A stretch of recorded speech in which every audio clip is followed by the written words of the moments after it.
Senhor esteja convosco. Eis que vos anuncio o Evangelho de Jesus Cristo, segundo Marcos. Naquele tempo, Jesus saiu da sinagoga e foi com Tiago e João para a casa de Simão e André. A sogra de Simão estava de cama, com febre, e eles logo contaram a Jesus. E ele se aproximou, segurou sua mão e ajudou-a a levantar-se. Então a febre desapareceu e ela começou a servi-los. À tarde, depois do pôr do sol, levaram a Jesus todos os doentes e os possuídos pelo demônio. A cidade inteira se reuniu em frente da casa. Jesus curou muitas pessoas de diversas doenças e expulsou muitos demônios. E não deixava que os demônios falassem, pois sabiam quem ele era. De madrugada, quando ainda estava escuro, Jesus se levantou e foi rezar no lugar deserto. Simão e seus companheiros foram à procura de Jesus. Quando o encontraram, disseram: "Todos estão te procurando." Jesus respondeu: "Vamos a outros lugares, às aldeias da redondeza. Devo pregar também ali, pois foi para isso que eu vim." E andava por toda a Galileia, pregando em suas sinagogas e expulsando os demônios. Palavra da salvação.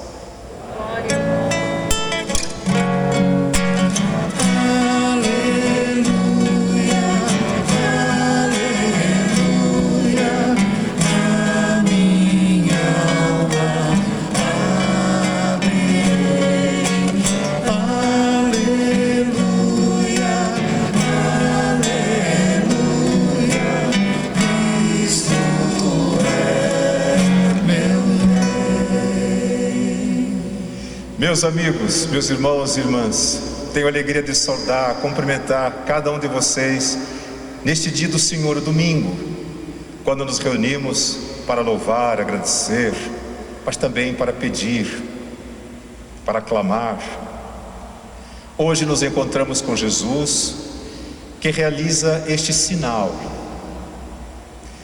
Ao curar aquela mulher febril e acamada, Jesus nos mostra a atitude dos seus discípulos para com aqueles que sofrem. A doença é, sem dúvida alguma, a mais urgente de todas as necessidades humanas. Alguém vai dizer: "Mas eu não tenho dinheiro para pagar o aluguel, falta comida da minha casa." Alguém dirá: "Meu casamento está acabando." E tantas outras situações que tiram de nós a paz interior, o sossego. Mas nenhuma é mais urgente do que a saúde. Quando a gente perde a saúde, todas as outras coisas ficam relativas. E quando a gente não pode mais cuidar de si mesmo, quando a gente se vê nas mãos dos outros, aí então é que a gente sabe o que significa o valor da vida. Essa mulher, sogra de Pedro, estava doente, mas nós não sabemos o que ela tinha. O evangelista diz: ela estava com febre e acamada. Febre é sinal de doença. Febre é sintoma. Mas Jesus nem se importa em saber qual é a doença. Para Deus tudo é possível. Nós temos que acreditar nisso, porque isso faz com que a gente tenha da vida uma visão diferente dessa que muitas pessoas têm. Uma visão negativa, uma visão derrotista, desanimadora. Jesus a segura pela mão e a faz levantar-se da cama. O salmo de meditação que nós cantamos agora, 146, diz assim: que Deus conhece as estrelas pelo nome. Dá para acreditar nisso? O que é que ele quer dizer com isso? Que cada um de nós, na presença de Deus, é único. Ele sabe quem somos, sabe pelo que passamos, conhece as nossas capacidades. Foi Ele que nos fez, nos chama pelo nome. Nós não somos estranhos diante de Deus. Não é como quando você vai ao médico e você se assenta ali. E felizmente tem muitos médicos que são bastante humanos no exercício da sua profissão, e alguns olham para a gente, cumprimentam, mas a maioria hoje, você senta e ele já pede os exames. Ele nem quer saber o seu nome, quem é você, de onde você veio. Ele quer ver a radiografia, ele quer ver o que você tem no seu fígado, nos seus rins. Deus nos conhece pelo nome, e Ele conserta o coração despedaçado. Ao confortar, Ele conserta um coração despedaçado. Nós não podemos esquecer essas coisas. Por quê? Porque vai chegar a nossa hora, e se não for conosco, será com quem nós amamos. E é terrível quando a pessoa não tem onde se segurar nessas horas, e ela se sente naufragar nas suas intenções, nos seus sonhos, porque a vida lhe está sendo tirada, e ela sente que as suas forças estão se esvaindo. E como esse Jó da primeira leitura que nós ouvimos, muitas pessoas, por conta da fé que têm, não apenas suportam a provação, o sofrimento, a dor, o medo, mas o superam, dando a tudo isto um sentido maior. Outras pessoas não. Sabe o que a maioria das pessoas fala quando está doente? Quando acontece alguma coisa ruim na sua vida? É trabalho que fizeram para mim. Com certeza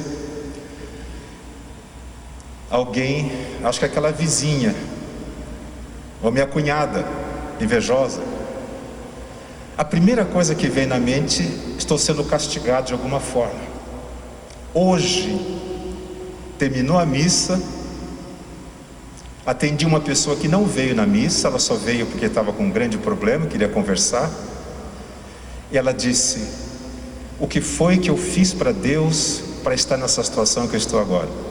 E eu tinha acabado de falar essas coisas na missa da manhã, mas ela não estava na missa, ela veio depois da missa para conversar, passando por uma situação difícil.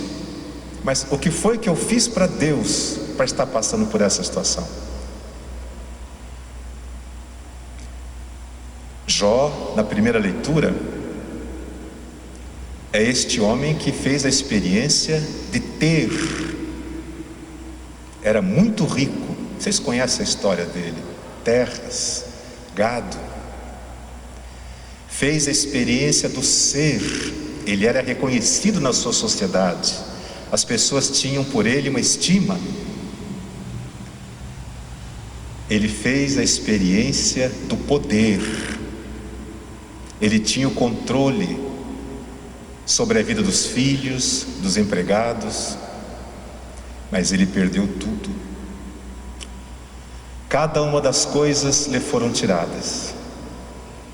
A história de Jó é muito linda, é um livrinho pequenino. A gente devia ler isso assim, como quem decora tabuada na escola. A gente deveria conhecer o livrinho de Jó, a resposta que ele deu diante do desafio da vida. Tudo foi tirado dele. Os filhos morreram, a casa pegou fogo, a fazenda lhe foi tirada pelos credores, a sua esposa o abandonou, e ele ficou doente, contraiu lepra, que era a doença social da época. Quando falavam assim, fulana está com lepra, Deus me livre, o que foi que ela fez? Porque lepra significava castigo.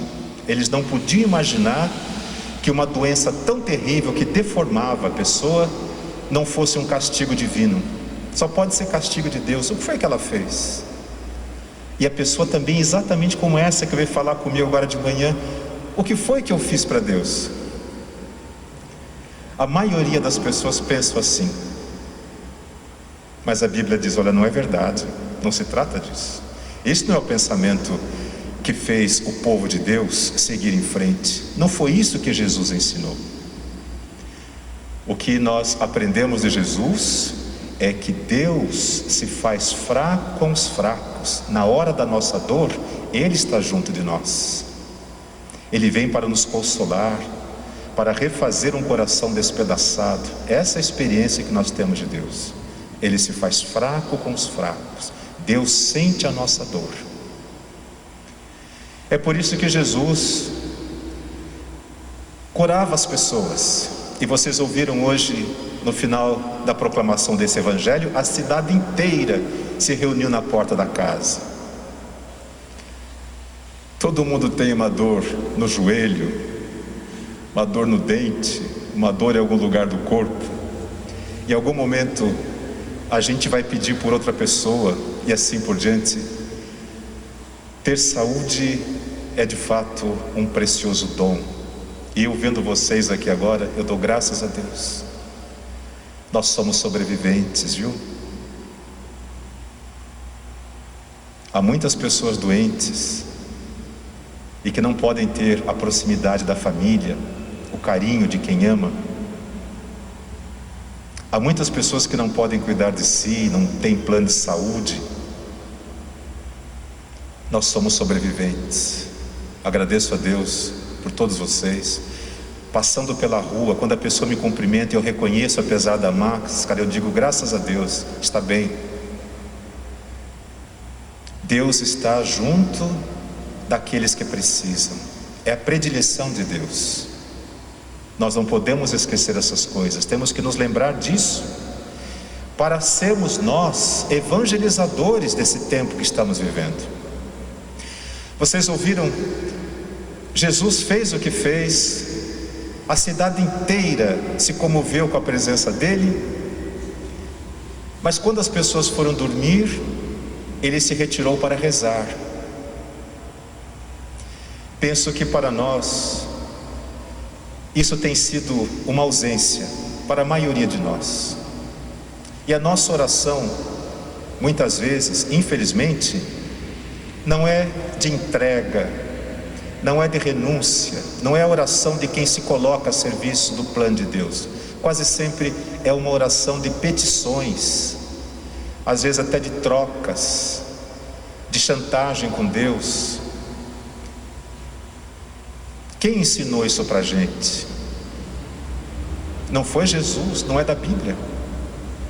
A oração nos coloca em sintonia com a vontade de Deus. E é por isso que nós repetimos, seja feita a tua vontade. Significa, para além da minha. Eu acredito que na minha vida existe um plano. Não é um destino inexorável, imutável, não é isso. Nós somos livres, nós é que desenhamos o trajeto da nossa vida, nós é que colorimos essa grande aquarela da nossa existência. Mas Deus nos chama, nos mostra, este é o plano de Deus, e nós com liberdade dizemos sim ou não a Ele. A oração, portanto, nos coloca em sintonia com o plano de Deus, de tal maneira que nós passamos a compreender aquilo que Ele quer de nós e para nós. É por isso que há pessoas em situação de doença, que quando a gente vai visitar, a gente sai evangelizado. A pessoa assumiu aquela situação como consequência natural da vida. Ela assume a doença como Jesus assumiu a sua cruz. Se ele pudesse se libertar, ele faria da cruz, ele sairia, mas ele assumiu uma missão, e por causa dele nós também somos capazes de assumir a missão que Deus tem para nós. Quem quiser me seguir, de Jesus, tome a sua cruz de cada dia e venha depois de mim. É um desafio. Portanto, a doença, assim como a morte, nunca poderá ser tratada entre nós como castigo. Nunca poderá ser tratado entre nós como uma desatenção de Deus que não cuida de nós. Esse Jesus, que recebeu da cidade inteira a aclamação, se retira para rezar sozinho. Silêncio, ele e o Pai. E aí, quando eles o encontram, olha, está todo mundo te procurando, volta para lá. Temos que ir em frente. É para isso que eu vim. Lá estava a segurança, o reconhecimento. Lá todos o considerariam um superstar, um astro, uma celebridade. Mas não é para isso que ele veio. Não é para ser reconhecido e elogiado. Ele veio cumprir uma missão. Vamos em frente. Nós temos muito a fazer. É isso que hoje eu recebo para mim como mensagem e passo para vocês também. Vocês receberam muito, precisam partilhar, precisam seguir em frente com a vida, precisam acreditar que existe de Deus um motivo, que para Ele tudo é possível e que Ele tem um plano para cada um de nós. Nós acreditamos em milagres, por isso somos capazes de seguir em frente a despeito de qualquer coisa que se interponha entre nós e nossos sonhos. Nós cremos em milagres. Deus, em Jesus, nos mostrou que tudo é possível. Vamos viver, vamos ser felizes, vamos anunciar ao mundo essa paternidade de Deus. Louvado seja nosso Senhor Jesus Cristo.